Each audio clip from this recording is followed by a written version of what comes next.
मैं तो बोला कि इंशाल्लाह मेरी जिंदगी में या मेरी जिंदगी के बाद एक हिजाब पहनने वाली बच्ची भारत की प्राइम मिनिस्टर बनी। ब्रिटेन में भारतीय मूल के ब्रिटिश नागरिक ऋषि सुनक के प्रधानमंत्री बनने के बाद भारत में भी प्रधानमंत्री पद को लेकर एक नई बहस छिड़ गई है। इस बीच AIMIM प्रमुख असदुद्दीन ओवैसी ने इच्छा जताई है कि एक दिन हिजाब पहनने वाली कोई महिला भारत की प्रधानमंत्री बने। ओवैसी के इस बयान पर बीजेपी ने तंज कसा है। बीजेपी नेता शहजाद पूनावाला ने ट्वीट कर कहा, ओवैसी जी उम्मीद कर रहे हैं कि हिजाब पहनने वाली लड़की भारत की प्रधानमंत्री बने। संविधान किसी को नहीं रोकता, लेकिन हमें ये भी बता दीजिए कि हिजाब पहनने वाली लड़की AIMIM की प्रेसिडेंट कब बनेगी। उधर कांग्रेस नेता जयराम रमेश ने मंगलवार को कहा कि भारत में अल्पसंख्यक समुदायों के कई व्यक्ति राष्ट्रपति और मुख्यमंत्री बने और ऐसे में भारत को किसी से सबक लेने की जरूरत नहीं है, क्योंकि ये देश अनेकता में एकता की मिसाल रहा है। रमेश ने ये टिप्पणी उस वक्त की है जब सुनक के प्रधानमंत्री बनने को लेकर कांग्रेस नेता P चिदम्बरम और शशि थरूर ने इसकी सराहना की और उम्मीद जताई कि भारत भी अल्पसंख्यक समुदायों के लोगों को शीर्ष पद देने की इस परंपरा का अनुसरण करेगा। माने हमें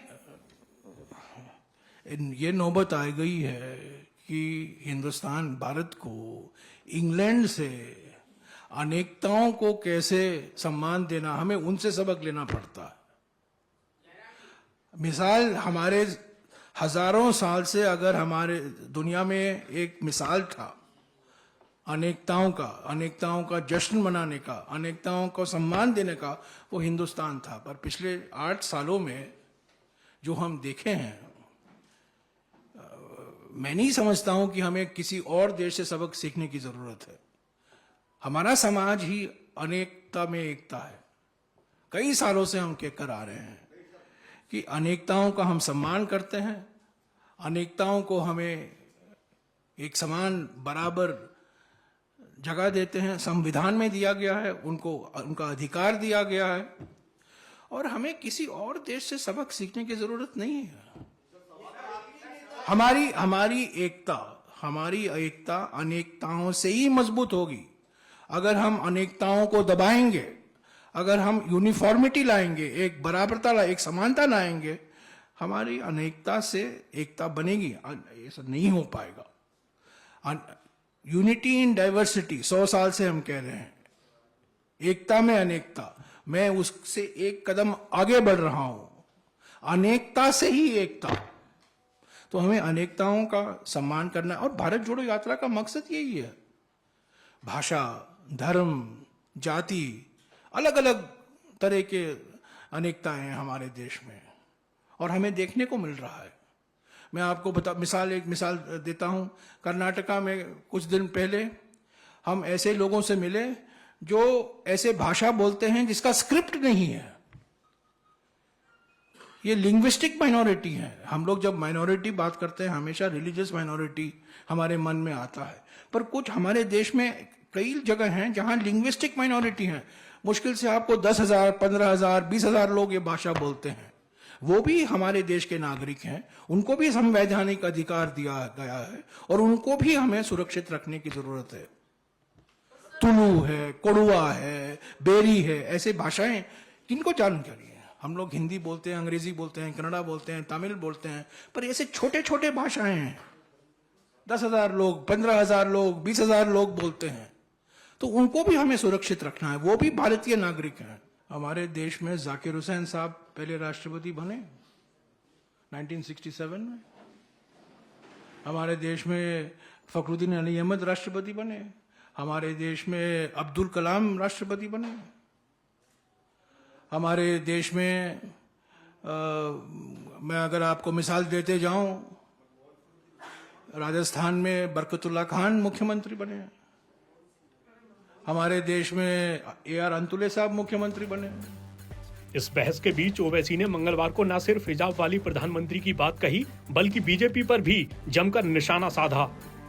हिजाब तो देखिए, सुप्रीम कोर्ट में एक जज तो हिजाब के फेवर जजमेंट दी, वो बहुत बड़ी बात है। और उन्होंने ये बोले कि हिजाब के ताल्लुक से जो जज साहब फेवर जजमेंट दिए, उन्होंने ये बोले कि मुस्लिम बच्चों को पढ़ना ज़रूरी है और उन्होंने यहाँ तक ये बोले कि अगर हिजाब पहन के जा रहे हैं स्कूल में तो कोई बड़ी अच्छी बात है, कोई बुरी बात नहीं है, पहन सकते हैं। तो कोई बड़ा पॉजिटिव जजमेंट रहा है। अब सुप्रीम कोर्ट में अब chief justice of India decide करेंगे, अलग बेंच बनाएंगे, मगर एक हिजाब के फेवर में तो एक सुप्रीम कोर्ट का एक जजमेंट तो आ गया। सर कर्नाटक सरकार की हलाल कट का जोर से चल रहा है, जो दहशत माहौल पैदा हुआ है इधर माइनॉरिटी के लिए। तो वही तो बोल रहा ना, हमारा हिजाब हम बीजेपी की पसंद खतरा है, हलाल गोश्त खतरा है, मुसलमान की दाढ़ी खतरा है, मुसलमान की टोपी खतरा है, मुसलमान का खाना पीना उड़ना बिछोना उनको खतरा है। तो बीजेपी जो है मुस्लिम आइडेंटिटी के खिलाफ है, हर चीज के उन्होंने खिलाफ है। मगर देश में दिल्ली में प्रधानमंत्री बोलते हैं सबका साथ, सबका विकास, सबका विश्वास, तो सब खाली जबानी बातें हैं। अगर ये जो ग्राउंड में हो रहा ये हो रहा है।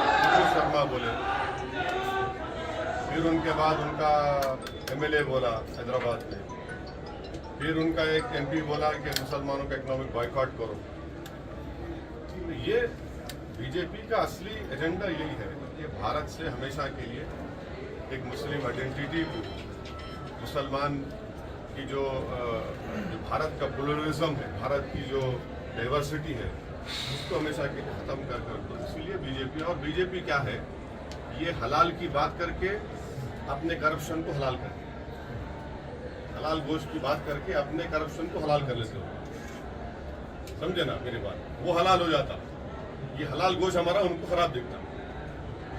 करप्शन उनके लिए हलाल है, और हम जो गोश्त खा रहे जो उनके लिए वो नहीं वो चेंज करेंगे। अरे इतना कमीशन खा रहे, इतना वीडियोज आए उसके पूरा, एक बेचारा सुसाइड भी कर लिया था एक, उसको बारे में क्या बोलेंगे। तो हर चीज उनको जो अच्छा लगता हलाल, मुसलमानों की बात हराम, ये बीजेपी का एजेंडा है।